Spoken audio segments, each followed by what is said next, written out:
Jordan 3 black cement. This might be the most important sneaker in history. First released in 1988, this is the shoe that started Nike marketing as we know it. This is the shoe that propelled the entire Air Jordan lineage and perhaps saved Nike. The Air Jordan 3 black cement did for sneakers what the iPhone did for phones.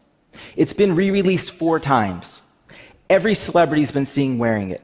There's a site about what to wear with the black cement. It's been right under your nose for decades, and you never look down. And right about now, most of you are probably thinking, sneakers? Yes, sneakers. Some extraordinary things about sneakers, and data, and Nike, and how they're all related possibly to the future of all online commerce. In 2011, the last time the Jordan 3 black cement released at a retail of $160, it sold out globally in minutes. And that's because people were camped outside of sneaker stores for days before it went on sale. And just minutes after that, thousands of those pairs were on eBay for 2 and 3 times retail. In fact, there's over 1,000 pairs on eBay right now, 4 years later. And here's the thing. This happens every single Saturday. Every week there's another release, or 2 or 3, and every shoe has a story as rich and compelling as the Jordan 3 black cement. This is Nike building the marketplace for sneakerheads, people who collect sneakers. And my daughter. It's an I Love Dad t-shirt. For the brands, sneakerheads are a very important demographic. These are the tastemakers. These are the Apple fanboys. Because who else is going to buy a pair of $8,000 Back to the Future sneakers? Yeah, $8,000. And while that's obviously the anomaly, the resale sneaker market is definitely not. 30 years in the making. What started as an underground culture of a few people who like sneakers just a bit too much, now we have sneaker addictions. And a market where in the past 12 months, there have been over 9 million pairs of shoes resold in the United States alone at a value of $1.2 billion. And that's a conservative estimate. I should know. I am a sneakerhead. This is my collection. In the pantheon of great collections, mine doesn't even register. I have about 250 pairs, but trust me, I am small time. People have thousands. I'm a very typical 37-year-old sneakerhead. I grew up playing basketball when Michael Jordan played.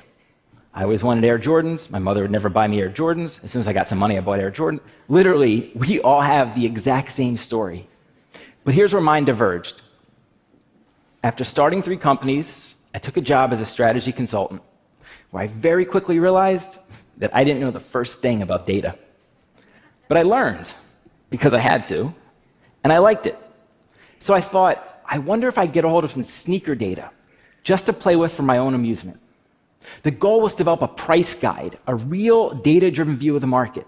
And 4 years later, we're analyzing over 25 million transactions, providing real-time analytics on thousands of sneakers. Now, sneakerheads check prices while camping out for releases. Others have used the data to validate insurance claims. And the top investment banks in the world now use resale data to analyze the retail footwear industry. And here's the best part. Sneakerheads have sneaker portfolios. Sneakerheads can track the value of their collection over time, compare it to others, and have access to the same analytics you might your online brokerage account.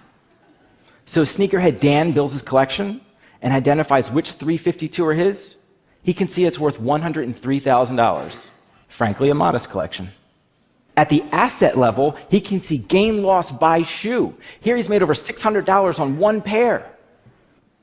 I have one of those. So an unregulated $1.2 billion industry that thrives as much on the street as it does online and has spawned fundamental financial services for sneakers. At some point I asked myself, what's really going on in the market? And 2 comparisons started to emerge. Are sneakers more like stocks or drugs? In fact, one guy emailed to say he thought his 15-year-old son was selling drugs and later found out he was selling sneakers. And now they use the data to do it together. And that's because sneakers are an investment opportunity where none other exists. And I don't just mean the kids selling sneakers instead of drugs. How about all kids? You have to be 18 to play the stock market. I sold chewing gum in 6th grade, blow pops in 9th grade, and collected baseball cards through high school. But cards are long dead, and the candy market's usually quite local. For a lot of people, sneakers are the only legal and accessible investment opportunity, a democratized stock market, but also unregulated, which is why the story you're probably most familiar with is people killing each other for sneakers. And while that definitely happens and is tragic, it's not nearly the epidemic some media would have you believe. In fact, it's a very small piece of a much bigger and better story. So sneakers have clear similarities to both the stock exchange and the illegal drug trade. But perhaps the most fundamental is the existence of a central actor. Someone is making the rules. In the case of sneakers, that someone is Nike. Let me walk you through some numbers. The resale market we know is $1.2 billion. Nike, including Jordan Brand, accounts for 96% of all shoes sold on the secondary market. Just complete domination. Sneakerheads love Jordans. And profit on the secondary market is about 1/3. That means that sneakerheads made $380 million selling Nikes last year. Let's jump to retail for a second. Skechers earlier this year became the #2 footwear brand in the country, surpassing Adidas. This was a big deal. And in the 12 months ending June, Skechers' net income was $209 million. That means that Nike's customers make almost twice as much profit as their closest competitor.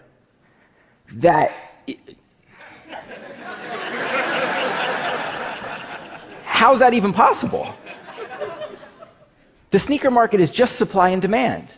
But Nike has gotten very good at using supply, limited sneakers, and the distribution of those sneakers to their own benefit. So it's really just supply. Sneakerheads joke as long as it's limited and Nike, they'll buy it.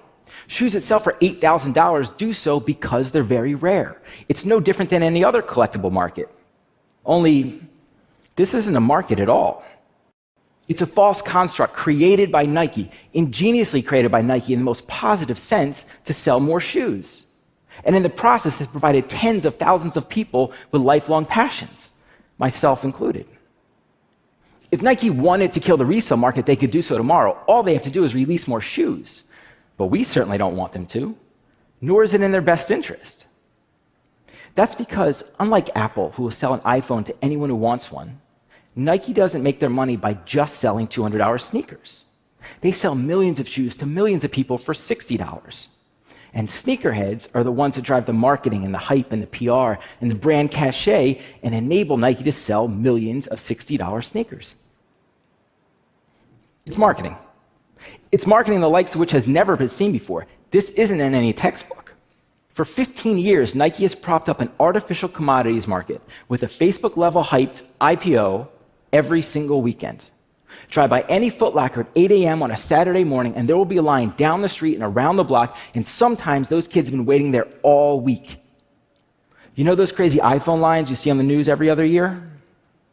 Nike lines happen 104 times more often. So Nike sets the rules, and they do so by controlling supply and distribution. But once a pair leaves the retail channel, it's the Wild West.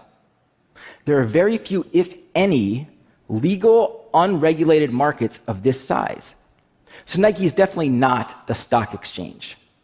In fact, there is no central exchange. By last count, there are 48 different online markets that I know of. Some are eBay clones, some are mobile markets. And then you have consignment shops and brick and mortar stores and sneaker conventions and reseller sites and Facebook and Instagram and Twitter and literally anywhere sneakerheads come into contact with each other, shoes will be bought and sold. But that means no efficiencies, no transparency, sometimes not even authenticity. Can you imagine if that's how stocks were bought?